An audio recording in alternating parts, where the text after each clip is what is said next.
வணக்கம் மக்களே. இப்போ குடி யாருக்கெல்லாம் பிரச்சனை, எப்படி இந்த குறுப்பிடிச்சிலேருந்து வெளியே வரணும் அப்படின்றத பற்றி தான் நம்ம பேச போகிறோம்.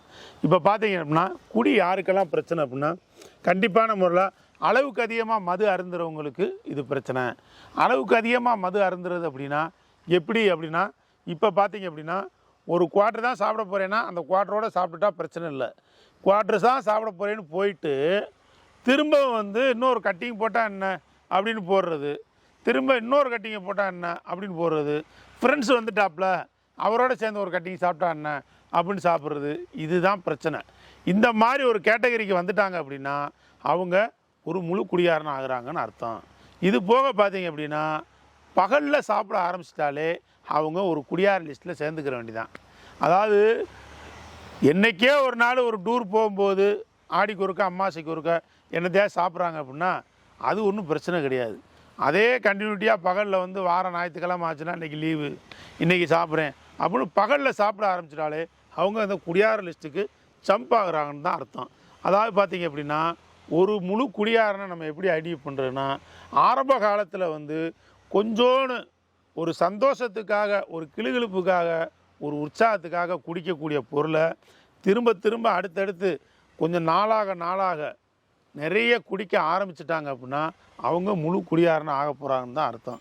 அதாவது பார்த்திங்க அப்படின்னா ஒரு ஸ்டேஜில் நம்ம ஆரம்பத்தில் குடிக்கும்போது கம்மியாக குடிச்சிட்டு அப்புறம் ஃப்ரெண்ட்ஸு இவங்களோட சேர்ந்து கொஞ்சம் அதிகமாகவே குடிச்சிட்டு அதுக்கப்புறம் என்ன ஸ்டேஜ் வரும் அப்படின்னா ஃப்ரெண்ட்ஸ் எல்லாம் கட் பண்ணிவிட்டு தனியாக போய் சாப்பிட்ற மாதிரி ஒரு ஸ்டேஜ் வந்துடும். காசு பணம் நிறைய இருக்கும்போது தான் குடிக்கணுன்ட்டு போவாங்க. மற்ற நேரம்னா காசு இல்லாமனா குடிய விரும்ப மாட்டாங்க. அப்போ காசு இருக்கும்போது நிறையா போய் நல்லா செலவழித்து நல்லா தாரிமியமாக ஒரு பாரில் உட்காந்துட்டு ஒரு ஒயின் கொடுப்பா, ஒரு பீர் கொடுப்பா, அப்புறம் ஒரு குவார்ட்டர் கொடுப்பா அப்படின்னு வாங்கி நல்லா போட்டு நல்லா பழங்கள், அவங்க என்ன பிடிக்குமோ மீன் வறுவல், கறி, முட்டை, இப்படி என்ன பிடிக்குமோ சுற்றியில் நல்லா குதூகலமாக ஒரு ஜாலியாக ஒரு சந்தோஷமாக அனைத்து வகையான உணவுகளோடு ஒரு சரக்கை சாப்பிட்டுட்டு அப்படியே போயிடுவாங்க. அப்படியே போகிறது என்ன ஆயிரும் அப்படின்னா நாளாக இந்த மாதிரி ஆடம்பர கூடியெல்லாம் இருக்காது.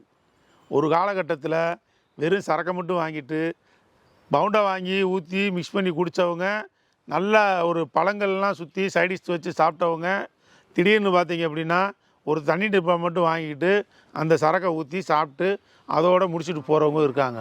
இது ஒரு காலகட்டமாக போயிட்டே இருக்கும். அதுக்கப்புறம் பார்த்தீங்க அப்படின்னா தண்ணி டப்பா வாங்க கூட காசு இருக்காது. அந்த மாதிரி ஒரு சூழ்நிலைக்கு போகும். முந்தி காசு இருந்தால் தான் குடிக்கணுன்ற மனநிலைக்கு இருந்தவங்க அதை குடிச்சு பழகி என்ன ஆயிடுவாங்கன்னா எப்படியாவது குடிக்கணும், அந்த சரக்குக்கு மட்டும் காசு ரெடி பண்ணிட்டு குடிப்பாங்க. தண்ணி டப்பா வாங்க கூட காசு இருக்காது. அதுக்கப்புறம் தண்ணியை பக்கத்தில் ஓசியில் வாங்க, அண்ணே கொஞ்சம் தண்ணி கொடுங்கண்ணே, இப்படியெல்லாம் நடக்குது. இப்படிலாம் வாங்கி சாப்பிடுவாங்க. கடைசியில் பார்த்தோம்னா சரக்குக்கு ஒரு 10 ரூபா குறையும், 20 ரூபா குறையும். அந்த மாதிரி ஒரு கண்டிஷன்ஸுக்கு போயிடும். அதை போய் யாரால்ட்டும் உனக்கு கடனாக கேட்பான், ஒரு 10 ரூபா கொடுங்க அப்புறமேல் தரேன் அப்படின்னு யாருமே முகம் தெரியாதவங்கள்ட்ட கூட கூச்சம் இல்லாமல் கேட்டு வாங்கக்கூடிய ஒரு சூழ்நிலை உருவாயிடும். இதுதான் வெரி டேஞ்சர். அதாவது பார்த்திங்க அப்படின்னா இந்த மாதிரி ஒரு கட்டத்துக்கு போயிட்டோம் அப்படின்னா அவங்க முழு குடியாரன் ஆயிட்டாங்கன்னு தான் அர்த்தம். இது நல்லா தெரிஞ்சுக்கோங்க. ஃபேமிலியில் உள்ளவங்க தயவு செய்து இவங்களை வாட்ச் பண்ணுங்கள். ஏதோ என்றைக்கே ஒரு நாள் அலுப்புக்கு குடிக்கிறாரு அப்படின்னு நினச்சிட்டு மட்டும் நீங்கள் விட்டுறாதீங்க. இப்படி குடிக்கிறனால என்ன பிரச்சனை ஆகுது அப்படின்னா அவங்க முழு குடியாரனாகி மனநிலை பாதிக்கப்பட்டு ஒரு சிறுமூளை பெருமூளை இதெல்லாம் பாதிக்கப்பட்டு உங்களுக்கு அவங்களுடைய கேரக்டரே மாறிடும். ஒரு நல்ல வேலைக்கு போயிட்டு இருந்த மனுஷன் திடீர்னு நல்ல குடியாரனானதுக்கப்புறம் சரியாக வேலைக்கு போக மாட்டார். ஒரு நல்ல குடும்பத்தை பார்த்துக்கிட்டு இருந்த மனுஷன், மனைவி குழந்தையெல்லாம் நல்லா ஞாயிற்றுக்கிழமை ஆச்சுன்னா வெளியில் தெரு கூட்டு போயிட்டு இருந்த மனுஷன் திடீர்னு குடியாரன் ஆகிட்டார் அப்படின்னா அவர் அதெல்லாம் விட்டுருவார். ஒரு நல்ல படத்துக்கு போகிறவர் படம் பார்க்குறத விட்டுருவார். ஒரு கோயிலுக்கு போகிறவர் கோயிலுக்கு போகிறத விட்டுருவார். ஃபேமிலிக்கு தேவையான பொருட்கள்லாம் வாங்கிட்டு கொடுத்துக்கிட்டு இருப்பார். அரிசி பருப்புலேருந்து மளிகை ஜாமான்லாம் கல்யாணம் முடிஞ்ச புதுசெல்லாம் அதெல்லாம் நல்லா தான் இருந்திருக்கும். ஆனால் குடி வளர்ந்ததுக்கப்புறம் இதெல்லாம் படிப்படியாக குறைஞ்சி கடைசியில் போது ஒரு மளிகை ஜாமான் கூட வீட்டில் இருக்காது. அந்த மாதிரி ஒரு கண்டிஷன்ஸுக்கு போயிடுவாங்க. இவங்கெல்லாம் குடியாரன் ஆகிட்டாங்கன்னு தான் அர்த்தம். இந்த மாதிரி ஒவ்வொரு காலகட்டத்திலையும் அவங்களுடைய வளர்ச்சி ரொம்ப குறைஞ்சு அவங்க குடியினால் பாதிக்கப்பட்டு மனநிலை பாதிக்கப்பட்டு குடும்பத்தை துன்புறுத்தி உங்கள் அம்மா வீட்டில் காசு வாங்கிட்டு வா, உங்கள் அப்பா வீட்டில் காசு வாங்கிட்டு வா, எனக்கு அதை செய்யலை இதை செய்யலை, நான் இந்த தொழில் பண்ண போகிறேன், இதுக்கு எனக்கு காசு வாங்கி கொடு, என்னை யாருமே கவனிக்கலை, எனக்கு யாருமே செய்யலை, எனக்கு யாரும் உதவலை, நான் எப்படி நான் வாழ்கிறது, நீங்கள் யார் சப்போர்ட் எனக்கு கொடுக்க மாட்டீங்க அப்படின்னு சுற்றி இருக்கிறவங்கள தான் குறை சொல்லுவார் தவிர இவர் ஒரு திறமையான மனுஷனாக தான் இருந்திருப்பார். இந்த குடி உள்ளே இருந்ததுக்கப்புறம், குடி அளவுக்கு அதிகமாக போனதுக்கப்புறம், இந்த சிறுமூளை பாதிக்கப்பட்டதுக்கப்புறம் எந்த யோசனையும் பண்ணாமல் ஒரு சின்ன வட்டத்துக்குள்ளே எப்போ பார்த்தாலும் சதா குடிக்கணும், காலைல எழுந்திரிச்சோன்னா குடிக்கணும், மத்தியானம் குடிக்கணும், அடுத்த கட்டிங் எப்போ போடுறது, இந்த மாதிரி யோசனையிலே போயிட்டு வாழ்க்கையே மொத்தமாக தொலைச்சிருவாங்க. இவங்க மனைவிமார்கள் ரொம்ப கஷ்டம். இவங்களோட மனைவிமார்களுக்கு ரொம்ப கஷ்டம். அவங்க ஆண் வேடம் போடுற அளவுக்கு ஆயிரும். அதாவது குடும்பத்தை பிள்ளைகளை வளர்க்குறது அவங்களா தான் இருக்கும். அந்த பிள்ளைகளை ஒழுக்கமாக வளர்க்குறது அவங்க பொறுப்பாக தான் இருக்கும். அந்த பிள்ளைகளுக்கு தேவையானதை செய்கிறது அவங்களா தான் இருக்கும். குடும்பத்துக்கு தேவையானதை செய்கிறது முதற்கொண்டு சுற்றுமற்றும் உறவினர்கள்ட்ட தன் குடும்பத்தினுடைய சூழ்நிலையை வெளியே காட்டாத அளவுக்கு வேலைக்கு போய் அந்த வருமானத்தை கொண்டு வந்து குடும்பம் நடத்தக்கூடிய ஒரு சூழ்நிலையும் உருவாயிரும். இந்த மாதிரினா சூழ்நிலை, அந்த மாதிரி சூழ்நிலை உருவானாலும் இவங்க அதெல்லாம் பெருசாக எடுத்துக்காமல் இவங்க குடியே முக்கியம்னு இருப்பாங்க. இவங்க குடியே முக்கியம்னு மட்டும் இருந்தாலும் பரவாயில்ல, இந்த மனைவிமார்களை பண்ணுற டார்ச்சர் ரொம்ப கரண கொடூரமாக இருக்கும். அந்த மாதிரி உள்ள ஒரு சூழ்நிலையில் தான் இன்றைக்குள்ள தாய்மார்கள் நிறைய பேர் வாழ்கிறாங்க. ஆனால் இந்த குடி அளவு அதிகமாக ஆகிப்போச்சு, இவர் நீ எப்படி திருத்துற, என் வாழ்க்கையே இப்படி தான், என் விதியே இப்படி தான் அப்படின்னு உட்கார தாய்மார்கள் நிறைய பேர் இருக்காங்க.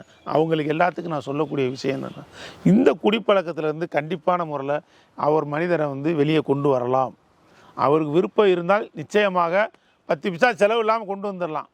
சப்போஸ் விருப்பம் இல்லை, அவர் குடிக்கிறாரு, ஆனால் குடிக்கு அடிக்ட் ஆகிட்டார், ஆனால் அவர் ஒத்துக்க மாட்டுறாரு, இங்கே வாங்க இந்த குடியெல்லாம் விட்டிங்கன்னா நல்லா இருக்கலாம் அப்படின்னு சொன்னால் அவர் கேட்க மாட்டுறாரு. அப்படின்னா அவங்களுக்கு வழி இருக்கா அப்படின்னா கண்டிப்பாக இருக்குது. அவங்களுக்கும் வழி இருக்குது. அவங்களையும் ஒரு ஹோமில் வச்சு நல்ல மெடிக்கல் சப்போர்ட்டு இது எல்லாம் கொடுத்து அவங்களுக்கு தேவையான உதவிகளை செஞ்சு அவங்களுக்கு இந்த குடியினால் பாதிப்பு என்ன இருக்குது, எவ்வளோ தூரத்துக்கு நம்ம குடும்பம் பாதிக்குது, நம்மளை சுற்றி உள்ளவங்க பாதிக்கிறாங்க அப்படின்றத புரிய வச்சு நல்ல கவுன்சிலிங் கொடுத்து ஒரு 3-4 மந்த்ஸ் அங்கே வச்சு அவங்கள வச்சு நல்ல ரெக்கவரி கொண்டு அவங்களையும் மனிதனாக மாற்றலாம். மாற்றி உங்களுக்கு பயனுள்ள மனிதனாக மாற்றலாம். இந்த குடிக்கிறவங்களுக்கு ஒரு டேலண்ட் இருக்குங்க. எந்த வேலையை கொடுத்தாலும் டபுள் மடங்காக செஞ்சுருவாங்க. அந்த மாதிரி ஒரு கேரக்டர். ஆனால் இந்த குடி அவங்கள இந்த வேலையெல்லாம் செய்ய விடாது. இன்றைக்கெல்லாம் நாளைக்கு பார்த்துக்குவோம் இப்படியே தள்ளி போட்டு ஒரு சோம்பேறியின் உருவமாக நிற்கிற அளவுக்கு ஆயிரும். ஒரு சுறுசுறுப்பாக 4 பேர் வேலை 3 பேர் வேலையை ஒரே ஆள் செய்கிற மனுஷன் நீங்கள் நல்லா கவனித்து பார்த்தீங்கன்னா தெரியும். உங்கள் ஃபேமிலியில் யாராச்சும் குடியாரர்கள் இருந்தாலும், உங்கள் சொந்தக்காரங்க இருந்தாலும், உங்கள் வேலை பார்க்குறவங்க இருந்தாலும் நல்லா பார்த்தீங்கன்னா தெரிஞ்சிடும். உங்கள் நிறுவனத்திலேயே நீங்கள் பார்க்கலாம். நல்லா ஒர்க் பண்ணிகிட்டு இருப்பான், 2 பேர் வேலை 3 பேர் வேலையை நல்லா பார்ப்பான். ஆனால் இந்த குடி வளர்ந்ததுக்கப்புறம் பெரிய சோம்பேறி ஆயிடுவான். ஒரு வேலையும் உருப்படியாக செய்ய மாட்டான். அவனுக்கு சிந்தனை பூரா குடியில் இருக்கும். ஸோ இந்த குடியை எடுத்துட்டோம் அப்படின்னா அவனுடைய உழைப்புக்கு கவனம் செலுத்துவான், குடும்பத்தில் கவனம் செலுத்துவான், அவன் வாழ்க்கையில் கவனம் செலுத்தி 4 பேர் மாதிரி நம்மளும் நல்லபடியாக வாழணும் அப்படின்ற எண்ணத்துக்கு வந்துடுவான். தொடர்ந்து இது மாதிரி பிரச்சனை இருக்கிறவங்க யாருக்காக இருந்தாலும் இந்த வீடியோவை நீங்கள் ஷேர் பண்ணுங்கள்.